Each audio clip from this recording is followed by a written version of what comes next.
So we got the bottle and solenoids mounted and the line ran. Now it's time to finish up the install by putting the jet in.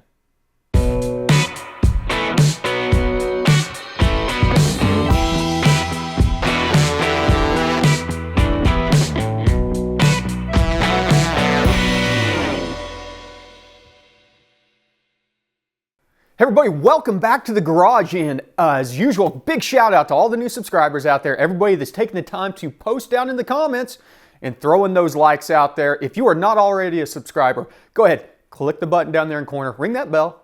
You don't want to miss out on all this free tuning information. Make sure and also go and check out the old links to all the tuning series. There's like over 100 and some videos out there that I've done on different platforms for tuning. So a lot of your questions may already be answered in those videos. There are links down below. Speaking of links down below in the description, there's links to our supporters, Nitrous Express, the sponsor of the garage and the sponsor of this build out on Project Country Club, where we are putting a Nitrous Express dry kit in and tying it back to our Terminator X ECU for control. So in the last video, if you haven't seen it already, I'll throw a link up in the corner. We went through the ins and outs of installing the bottle, running the line, getting the solenoids mounted, basically getting 90% of the hardware stuff dialed in. Now we need to go ahead and get the rest of the plumbing done. The nitrous jet into the intake track, the purge kit, things like that. So let's look underneath the hood real quick. So here's where we ended up with our solenoids. Perfect location. We're going to be coming out of here with the purge, which means we're going to be able to run the purge right up, maybe underneath here and shoot it out the grill, something like that. We'll get to that in a bit, but first we need to mount the nozzle into the intake track. This is not going to work. This has got to go. So before we go any further, I'm going to go ahead and take a minute, jerk this out, see if I can find a solution that's a little bit more elegant than this giant piece of crap that they've got in here with sound deadening snorkels and this weird dual filter setup. So stick around, and then hopefully whenever I come back, we will have a cleaner intake track that we can mount our jet into. Well, I know you're going to find this hard to believe, but they don't actually really make cold air intakes for this North Star motor, at least not the one that is a rear-wheel drive platform. So went to the drawing board. We reduced down to 3. I 3D printed an offset 3-inch coupling here. Made it a little bit too thick probably, but honestly I'm not too worried about, because we reduced the amount of restriction that was in here based off the old snorkel and the honeycomb style MAF. So even if the inner lining is too thick, it's still going to flow better. And then we've got the perfect section right here to mount our nozzle. So the kit comes with what is basically a pass-through adapter, 9/16. You drill a 9/16 hole through there, and I don't know if you can really see this, but this goes on the inside, and you want to put a little bead of silicone RTV, sensor safe, on the inside of this to seal it against your duct that you're running it down, and then you run down your lock nut. So I'm going to go ahead and do that now. I'm going to have this thing kind of mounted in the side right here so we can come straight over from our solenoid into the side of our intake track with our nitrous jet. So I'll be right back. Hey, remember that last video where I told you that, like, I don't know, an ounce of preparation is worth saving you a trip to the auto store in the middle of a project like this one because you don't have any RTV, which is really weird because RTV is one of those things that seems to be everywhere until you need it. And then I find 16 tubes of anti-seize because apparently every time I do a plug job, I buy another large tube of anti-seize.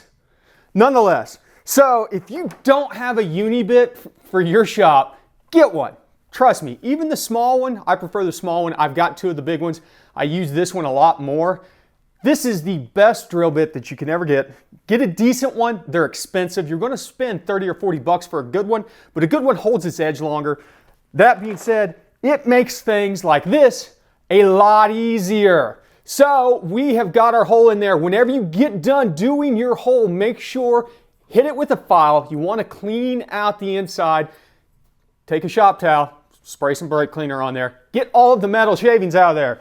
I probably don't need to tell you that metal shavings and motors do not mix. So that being said, now that we've got it in there, even though we don't have the RTV, I'm going to go ahead and show you.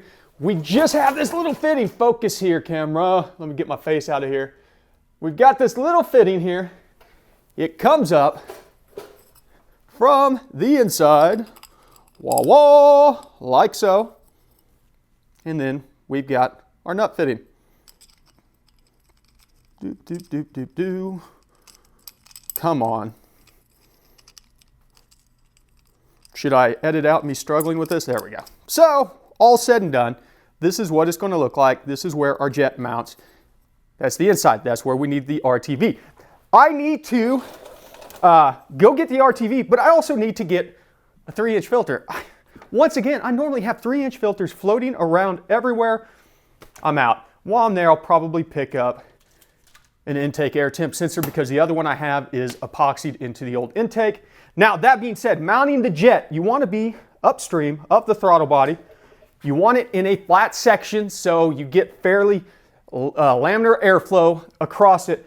And I will tell you one thing that is probably not in the documentation, I didn't see it in my instructions, is if you do have an intake air temp sensor, mount it upstream of the IAT, because whenever you turn this thing on, that stuff is cold and it is dropping your air intake charge, and you want your ECU to see that, because whenever you lower air intake charge like that, it will add in timing that has normally been taken away, and it'll also affect the fueling. So if you have denser air, which is colder air, it will add more fueling on that side of it. Now, we don't have to worry about that part of it so much, but we do want to register the drop in intake air temp.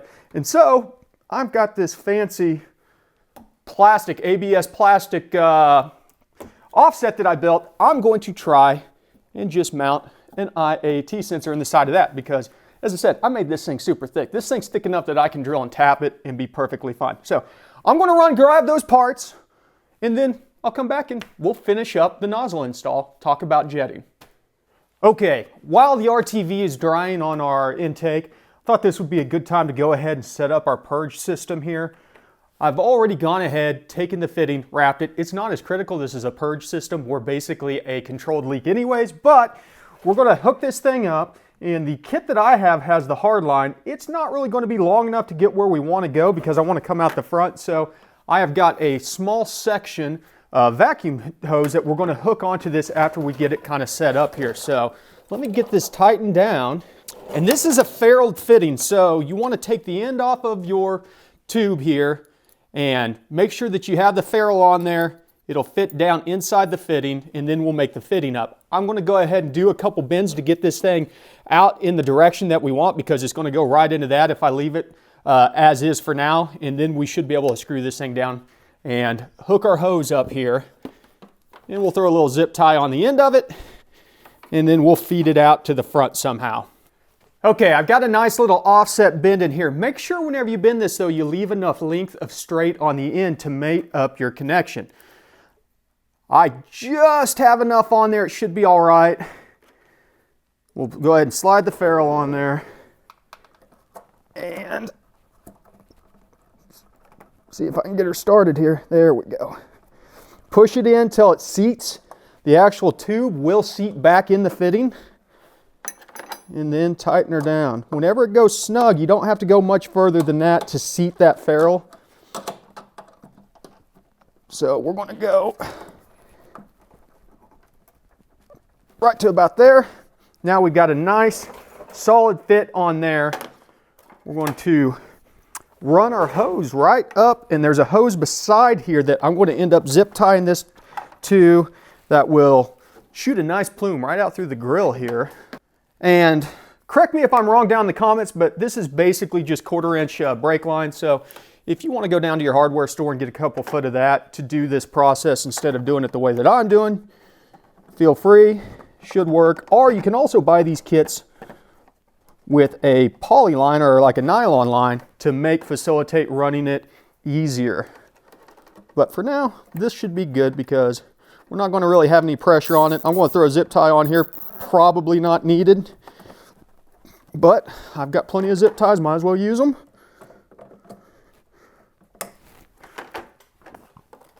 And let's position our purge hose where we want it here. And throw a zip tie around it. There we go. And that's going to give us a nice plume right through the grill. Awesome.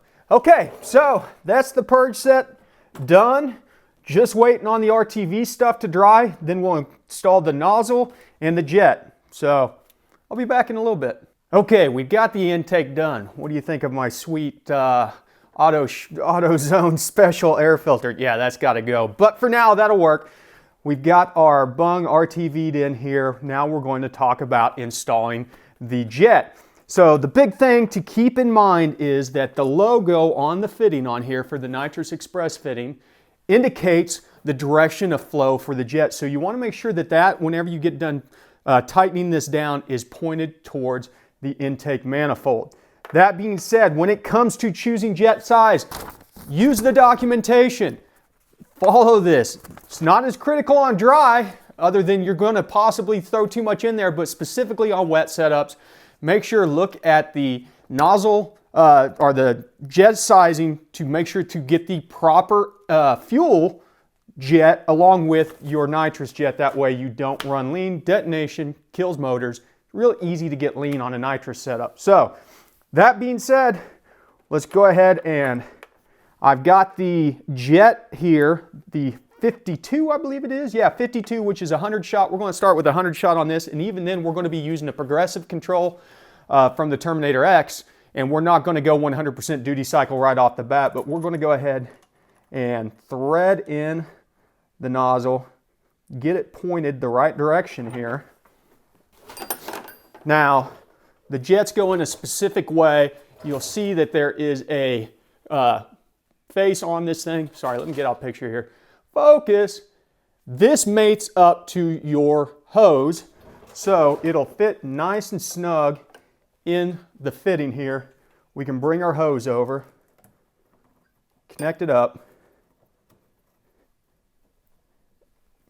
tighten her down, and we're basically good. You can see I went ahead and used my trick of taking the nylon wire loom and ran it over this one. This is was bare braided metal also, and it passes by a couple wires, things like that. And on top of it, I like the black stealth look. So that's it for hooking up our nitrous solenoid, our purge solenoid. After this, we're going to jump into doing the electrical side of things, including wiring up a progressive relay. Basically, we're going to be using a, in this case, we're going to try to use a MOSFET power supply that accepts pulse width modulation to output to the solenoid. And what it will do is take a low amperage signal from our ECM and step it up to something that can handle up to 15 amps, because this solenoid in particular draws about 10 at full duty cycle. Keep that in mind if you're using pulse width modulation and you're not using one of the pulse width modulated controllers that comes directly from the manufacturer. So I'm going to dive into running some wire around. Most of it's going to be mounted over in our electrical center. But this wraps up this video for now. If you have any questions, as always, hit up the comments down below. Questions, comments, suggestions, things like that. Once again, big shout out to Nitrous Express for sponsoring us on this build out. Appreciate everything the guys over there has done for us so far. If you have any specific questions about nitrous, hit them up. They're more than happy to answer your questions. They've got experts waiting on the line. I talked to them a couple times last week, and man, just a great group of guys down there in Texas. All this stuff American made. You can't beat the quality. Literally, these solenoids are just works of art. So excited about this whole project. So that being said, you know the rules. Thanks for stopping by the garage. ABT, always be tuning.